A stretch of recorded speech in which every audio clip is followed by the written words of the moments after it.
What I saw that will happen to the princess is worse than these red eyes. What did you see? King Gezudo asked him furiously.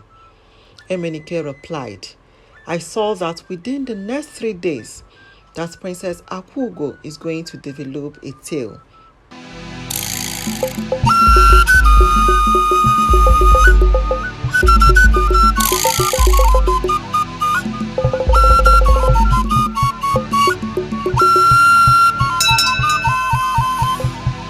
In a beautiful kingdom called Aloma, nestled amidst rolling hills and lush forest, with a majestic castle at its heart, adorned with colorful banners that flutter in the breeze.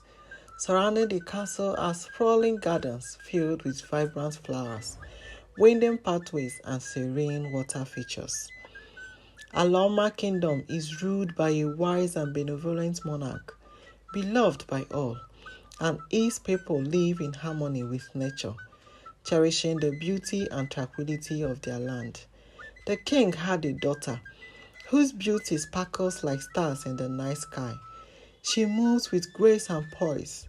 Her presence exudes kindness and warmth, and her laughter fills the air with joy, captivating all who had the privilege to witness her radiance.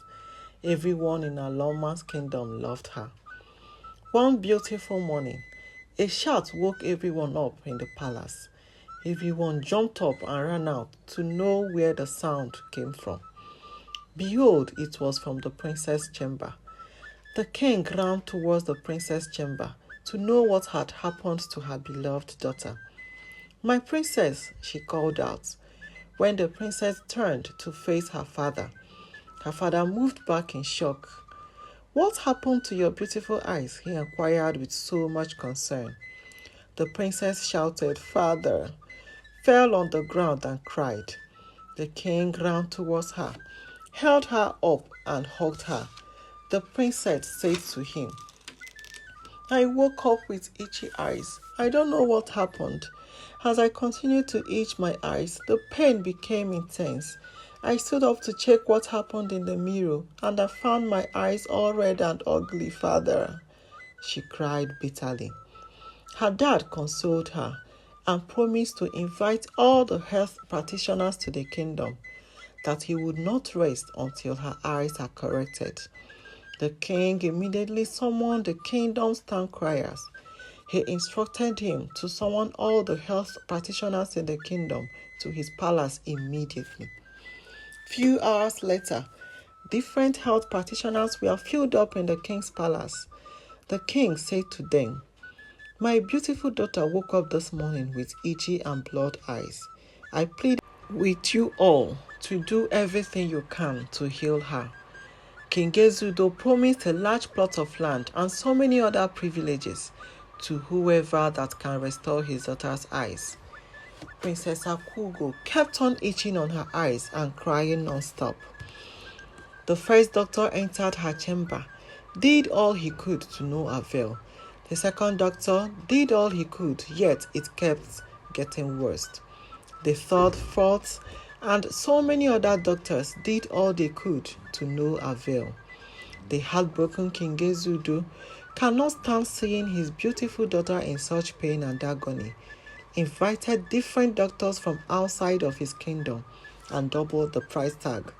He even promised a seat at the king's royal table to anyone that would save his daughter's eyes. All the doctors from different kingdoms tried all they could to no avail.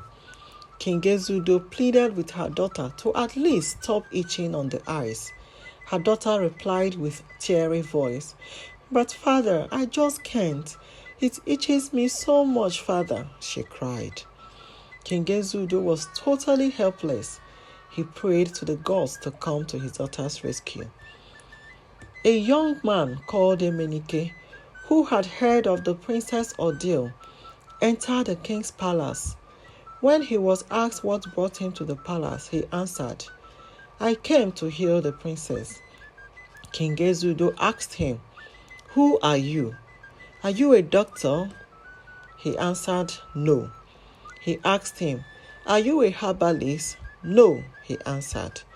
Infuriated king asked him, "Who then are you? Do you think this is a child's play?" Emenike answered him that he can cure the princess. King Ezudo, who had already run out of options, threatened to throw him in the dungeon if he failed to heal the princess. Emenike was taken to the princess' chambers.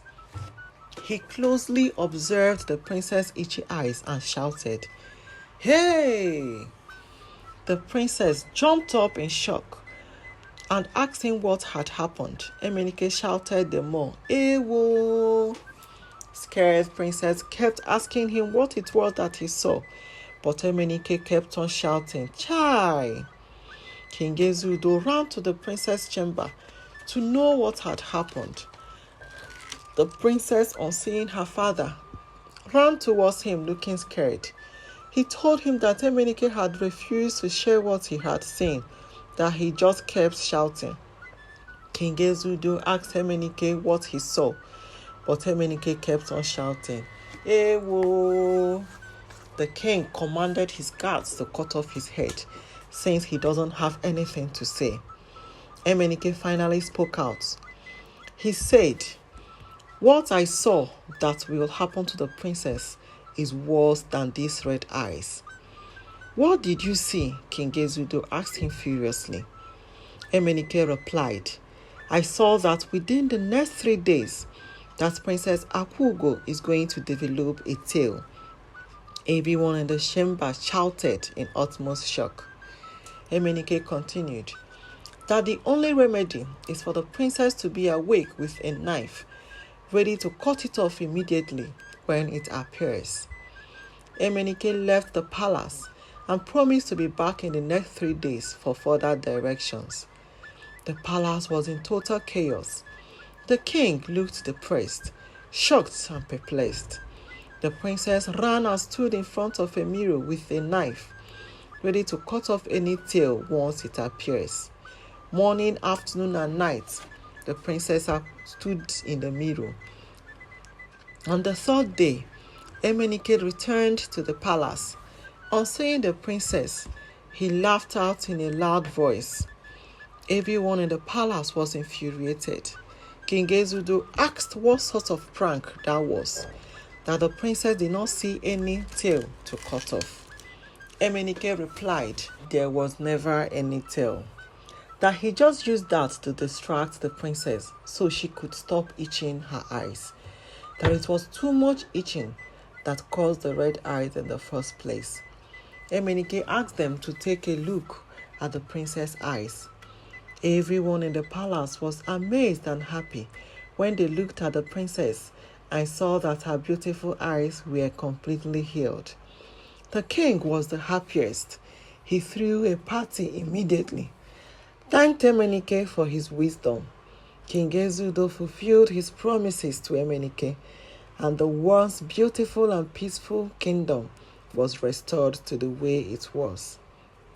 The moral of this story is that sometimes distraction can play a crucial role in managing distress by redirecting focus away from negative thoughts or emotions.